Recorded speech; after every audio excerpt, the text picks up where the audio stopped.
Good afternoon.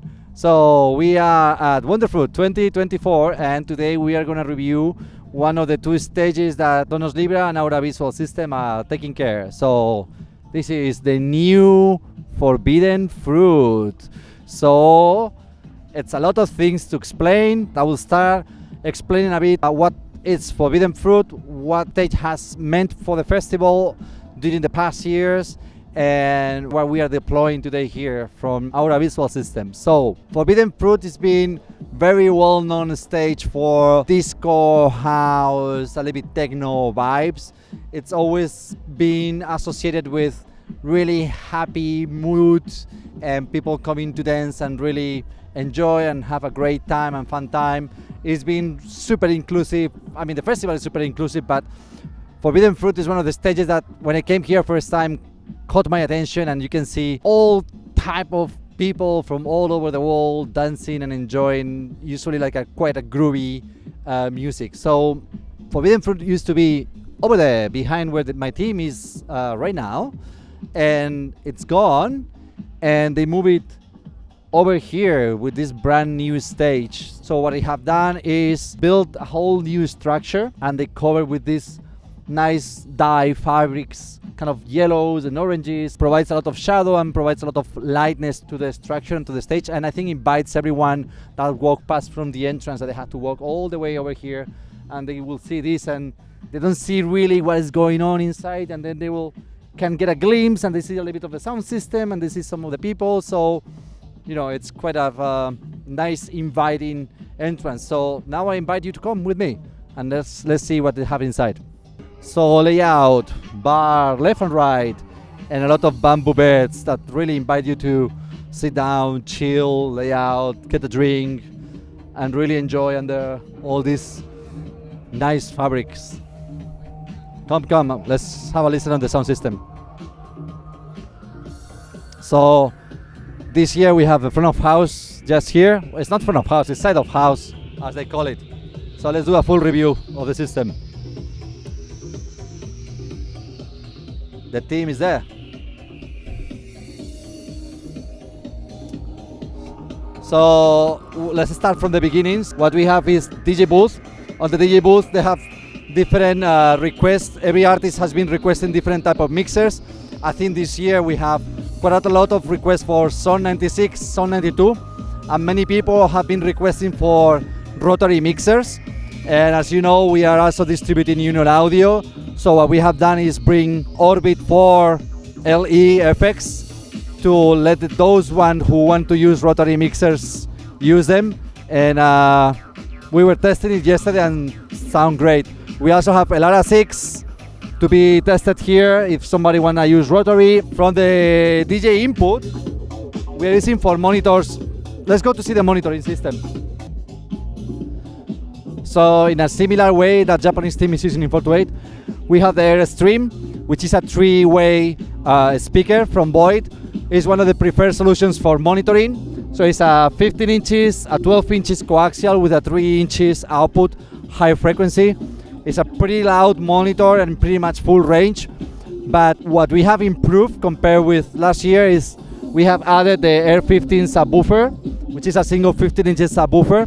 We put them right down in the back of the DJ, so just to provide that kind of kick on the bottom, so let them feel the music. Last year we had the Airstream only, but we didn't put the subwoofer, and I think that we are trying to improve the experience for the performers inside the stage. So definitely the addition of the subwoofer is something that is gonna enhance the experience for those who come to play. So something different that what we did last year is that we have added Prime preamps from Allen & Heath. Prime preamps is a 32-bit 96K ADDA converter, so it's coming in the format of input and output card. What we've done this year is all the inputs are coming to the Prime cards that we have here.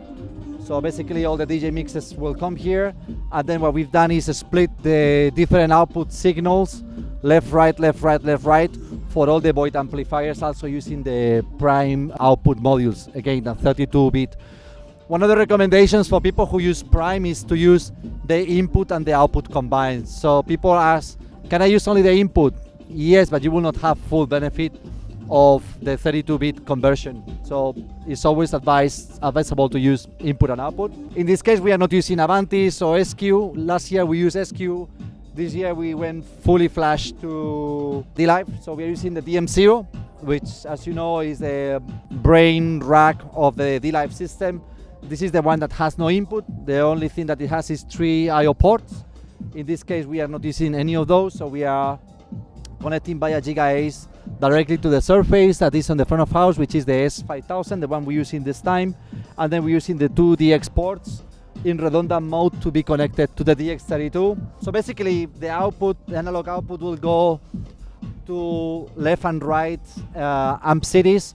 So what we have right now is 2 amp racks. Each amp rack has a bias Q3 and 3 Q5.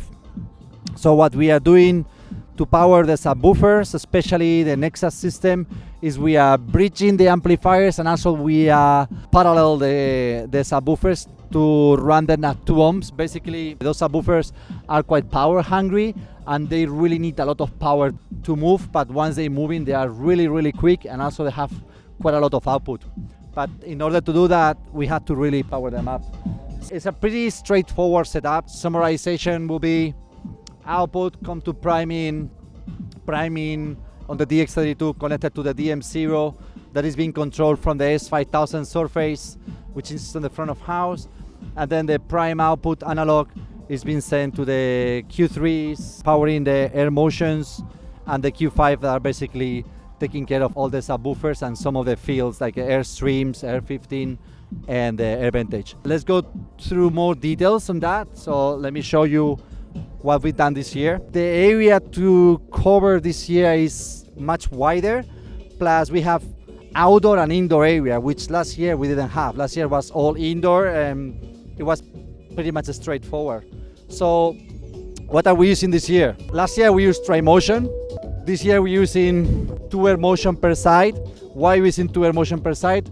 We are using 1 per side to cover pretty much all the center of the dance floor, and the outfields will cover in this quarter and that quarter of the dance floor.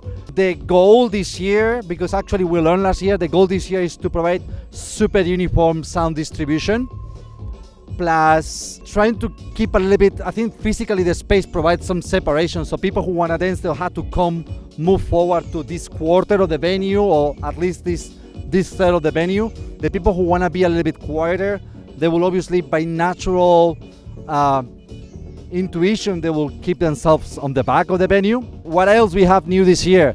Last year we used XR subwoofers. We used 6 of them, 3 per side. We packed them, we stacked them. But this year we at Choir, Aura Visual has brought the Nexus subwoofer. Obviously we brought it to Wonderfruit because we want the best for the stage. So another difference compared with Forbidden Fruit last year. Forbidden Fruit last year, as I say, it was more like an indoor venue, could be treated as an indoor venue. This is more like a real outdoor venue. So we realized that we will need that extra power on the subwoofer range. So Nexus, what is the Nexus sub?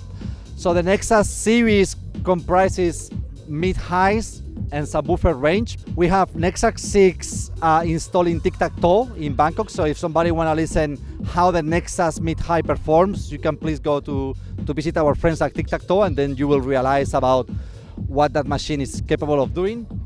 But what we've done here is bring the Nexus subs, and people will say, oh, but you put air motion with the Nexus. Yes, can be mixed. All the presets from Void will come with a FIR filtering. Basically will allow us to align and to have phase response, matching phase response between the tops and the subwoofers, mean that the sound will be conveniently arranged and tuned to achieve maximum performance.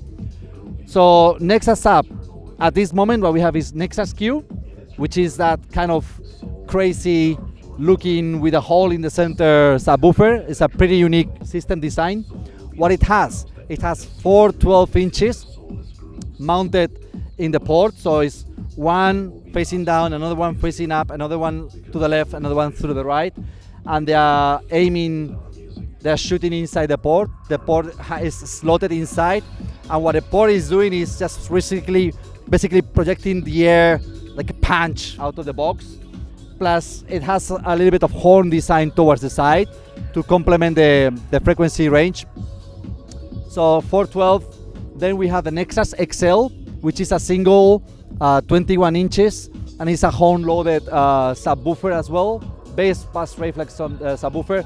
So it has 3 ports on the sides, and the 21 inches is mounted inside in a chamber. The way we do it is we couple 3 of them in that sort of configuration where symmetrically mounted, another one on the top, and the Nexus Q. And the reason why we use 3 Nexus XL to 1 Nexus Q is because the Nexus Q, the 412 inches, is such a monster that in order to compensate the output of the subwoofer, we need 3 of the 21 inches. The whole system at this moment is capable of producing around 145 decibels, max SPL, which is plenty. This year we are limiting a little bit on the sound output, just we want to make it more comfortable for all the audience.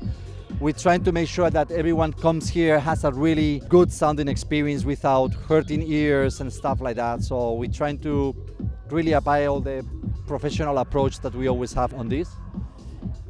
What else we have done here? It's XR subwoofers in the center. So the XR subwoofers are the same what we used last year. So it's 2 double 18 inches subwoofer in the center, just because if we do left and right only, we will have what is called power aisle. Power aisle means that the left and the sum of the right will sum up exactly in the center, but the moment that you go off center, you will start feeling cancellations. So as I say before, we want to achieve really uniform distribution. This stage is pretty much 180 degree wide. It's opening all the way up over there and all the way here. So by having the XR subwoofers in the center allow us to fill that gap that will be created otherwise if we don't put them there. Addition to that, what we have is air ventage. The air ventage, we put them a little bit recessed inside pretty much the DJ booth, and they are aiming just only on front of the DJ, on the dance floor, sorry, just in front of the subwoofers, and they are acting as front fills. Basically, they are filling that gap. They are not playing that loud, but it's just if you move in and back and front, close to the DJ or back to the DJ, the SPL is constant. You don't have any loss on the mid-high frequencies. So as I said to you, the structure of the venue is a quarter of it pretty much is outdoor, and then we have, once you move in, you have indoor. So what happens is that this fabric is absorbing the sound until certain degree, until certain extent, and also we are outdoor, more outdoor than last year. Last year we have more reflections because the ceiling was made on harder materials. So in order to cover really all the way to the back and provide with the sound experience, but also in a different way, we have put the tremotions as a delays, field delays. But what we've done with them is not just as a normal delay that could be mounted over there. What we decided to do is mount it on the way to the right and mount it on the way to the left.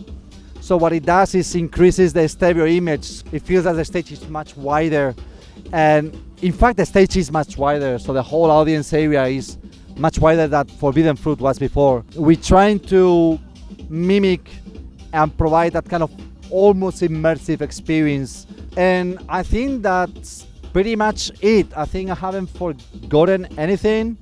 If you want to know more about Forbidden Fruit, you can come and ask us at Aura Visual System. We are based in Bangkok. I hope to see you around in Wonderfruit. Probably this video will not be released until the end of Wonderfruit, but doesn't matter. Come to see us next year anyway. Thank you and enjoy. Bye bye.